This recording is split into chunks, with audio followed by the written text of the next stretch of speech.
येशू ख्रीष्टलाई कुन ठाउँमा क्रुसमा टाँगिएको थियो? येशू ख्रीष्टलाई कलबारीमा क्रुसमा टाँगिएको थियो। धन्यवाद, एकदमै राइट एन्सर। हामी गुड फ्राइडेमा कुन घटनालाई सम्झिन्छौँ विशेष गरेर? विशेष गरी यसो ख्रिस्टको क्रुसलाई भनौँ न, त्यो समय चाहिँ उहाँले हाम्रो लागि दुःख पाउनुभयो, दुःख भोग्नुभयो भनौँ।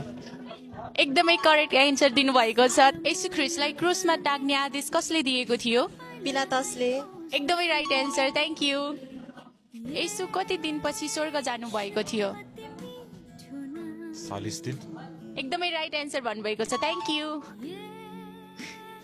येशू ख्रीष्ट पुनर्जीवित भएपछि सबैभन्दा पहिले कसलाई देखा पर्नु भएको थियो? मरियम। एकदमै राइट एन्सर। येशू ख्रीष्टलाई कुन ठाउँमा क्रुसमा टाँगिएको थियो? गलगथाको कलवरी क्रुसमा टाँगिएको। एकदमै राइट एन्सर, थ्याङ्क यू।